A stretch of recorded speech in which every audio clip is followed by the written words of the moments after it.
Ano ba ang purpose nitong episode na to? Tapos naisip ko pa na gawin siyang first episode for this year. Siguro gusto ko lang i-share yung mga natutunan ko now that I'm turning 41. I guess I just love my age. Alam niyo, I used to feel so pressured. Feeling ko wala akong na-achieve sa buhay ko. Na pag-iiwanan na ako ng mga friends ko. Pag nakikita ko yung mga post nila, yung they get to travel, parang ang dami nilang meron na wala ako. And then suddenly, when I turned 40, parang biglang wala na akong pakialam. Lalo na nag-start tong studio. Yung 2025, ang dami kong natutunan. Ang dami naming sinubok ni Almon. Yun nga, nag-open kami ng studio. I started content creation, I started YouTube. Nagagamit ko yung mga skills na natutunan ko. And it's very fulfilling. Kasi nga, alam mo, yung hindi siya yung tipong parang sa work na kapag binigay mo yung output mo and then pwede ka nang umuwi. Ito, kapag in-upload mo na siya sa YouTube, nakikita mo na may nanonood. Alam mo, parang masaya ka na. Masaya ka na din na may nanonood ng ginawa mo. Nung nag-start tong studio, I was pushed by Almon to pursue my passion.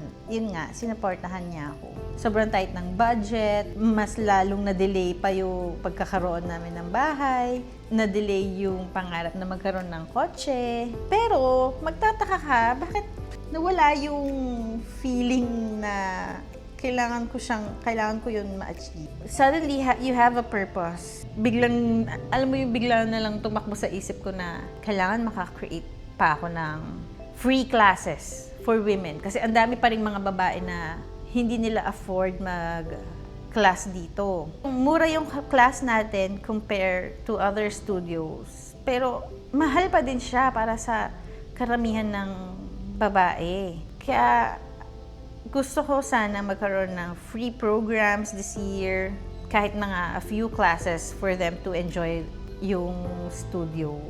Ma-experience man lang nila what it's like to dance. This year, merong ballet recital. Parang wala kaming experience, first time. So, maraming learnings dun sa planning ng ballet recital.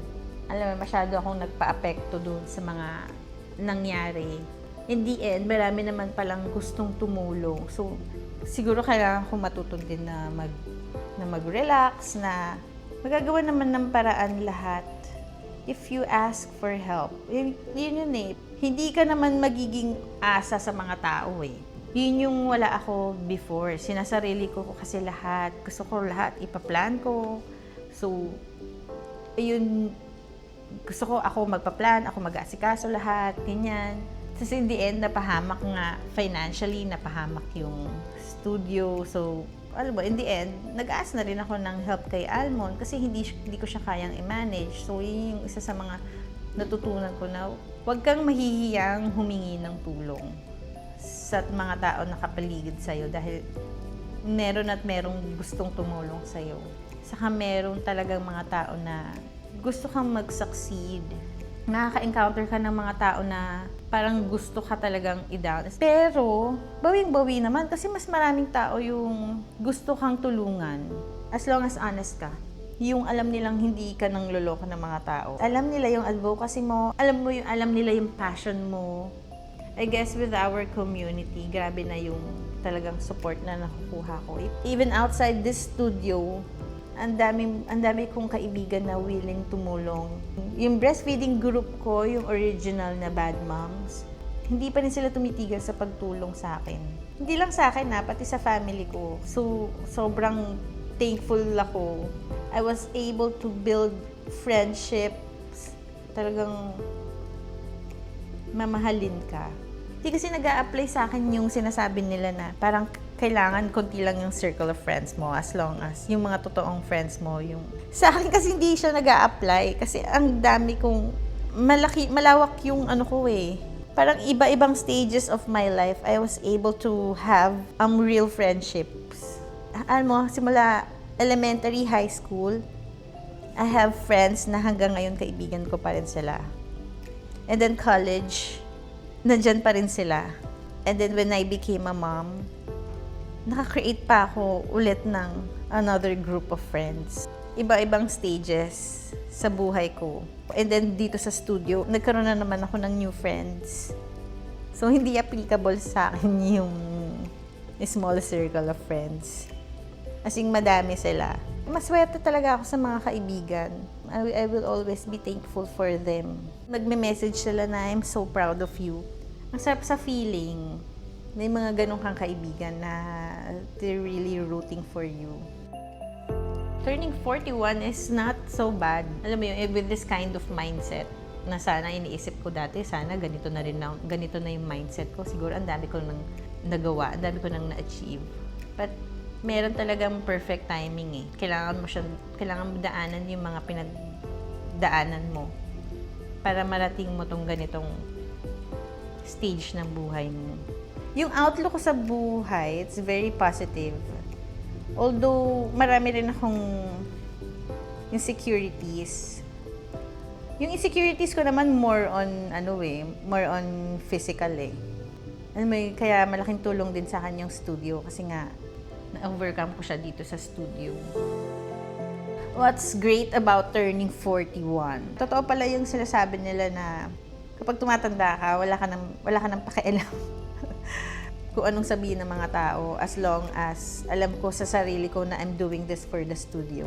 Nawala na yung hiya. Kasi matagal na rin akong pinipilit ni Almond na mag-start ng vlog. Sabi sa akin ni Almond, ba't di ka na lang mag-start mag-vlog? Sayang naman kasi mahirap mag-business nang walang social media presence. As in talagang lalamunin ka talaga kapag hindi ka nila nakikita online. So sabi ko, ayoko, nahihiya ako. Parang, tapos kailangan ko na kasi parang wala nang nakakaalam ng studio masyado. Parang kailangan ko na yata talaga mag-vlog. Tapos nung nag-start naman akong mag-vlog, nahirapan naman akong mag-edit kasi ang daldal ko. Kasi talaga, ang daldal ko pala. Hindi pala ako tumitigil ang dami ko palang sinasabi. So, nahirapan din akong i-trim yung first episode. So, okay. Wala na pala akong hiya. For someone like me, galing kasi ako sa hindi magandang relationship and I was sobrang pinigilan kung ano ako. Hindi ko na ilabas yung totoong ako. Na-experience ko pa na nanood kami ng concert. Tapos tumitili ako. Tapos sinaway niya ako na, huwag kang tumili. Parang it's very unladylike. Pagka nare-realize ko ngayon, sobrang maingay akong tao. As in, akala ng mga tao noon, hindi ako marunong makihalubilo, hindi ako marunong makipagkwentuhan. Pero once na nakakawala na ako dun sa toxic na relationship na yun, and I was able to be myself, lalo na with the help of Almond. Ayun, unti-unti, nagkaroon ako ng self-discovery na, okay, ganito pala ako. Yung episode na ginawa namin na nasa tapat kami ng SM Mangono, wala na, hindi na ako nakaramdam ng takot, ng kaba, naubos na siya lahat. Parang gagawin ko to para sa community ng studio. So yeah, we were able to do that. Kasi maraming natuwa. Which is a good thing. And then it started, alam mo yon, parang ngayon nag-grow yung channel. Umaabot na ng 1,000 views yung videos natin. So, gaya ngayon, ang dami ko na naman sinasabi. Kasi nga, nakita kasi ni Almond, sabi niya, sayang naman yung skills mo. Kasi nga, almost 20 years na akong video editor. Editing is parang second nature to me na. Kahit hindi ako nakatingin sa keyboard, ano na siya, muscle memory na lang siya. Yung my style of editing is because of Biyahe ni Drew. So, sobrang tagal kong naging editor ng Biyahe ni Drew. Doon ko na nakuha yung style na may touch of comedy. Ano mo yun, doon ko na siya natutunan. Hindi siya yung tipong kakapain ko pa para gawin tong episode na to. Siguro yung magiging New Year's resolution ko would be not to rush. Not to feel rushed. This year, I need to slow down. Alam mo yon, yung panoorin mo lang na mag-grow yung studio. Kailangan ko ng mas flow. I guess yun yung kailangan ko. New Year's resolution. To be more chill. Not to rush. To have a flow. And structure siguro, ask help if needed. Kasi maski naman ako if someone ask for my help, kung kailangan mo ko, nagbibigay ako ng service na free. If you're a breastfeeding mom and you need help with your journey, pwede mo akong i-message, tutulungan kita. If you have problems with your sex life, message me. I will answer.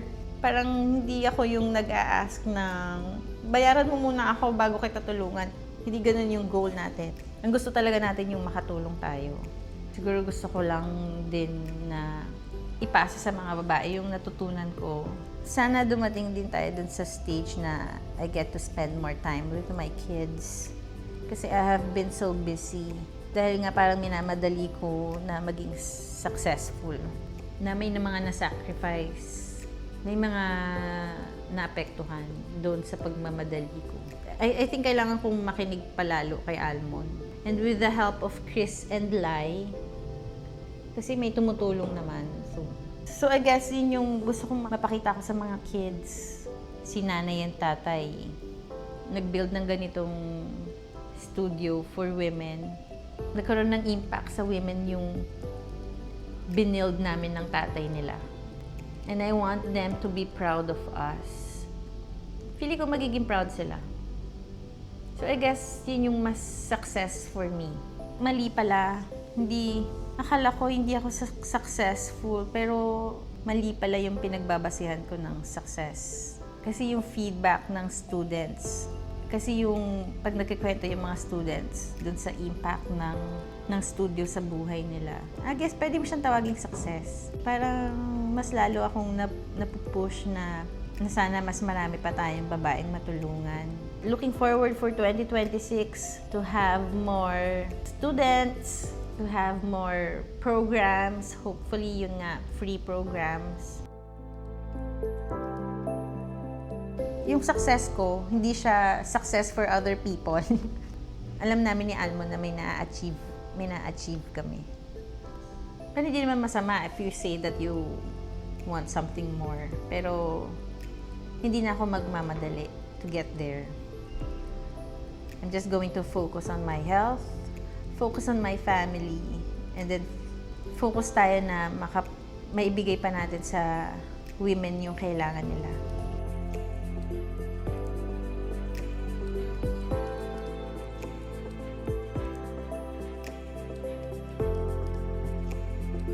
Yeah, I'm successful. Diba? I'm proud to say that I'm successful. Don't let the society dictate you on what success is. Run at your own pace. Meron kang ma-achieve, pero sa tamang panahon. Thank you for listening. Thank you for watching. So again, I'm Kim. I'm the owner of Bad Moms Post Studio, and Happy New Year!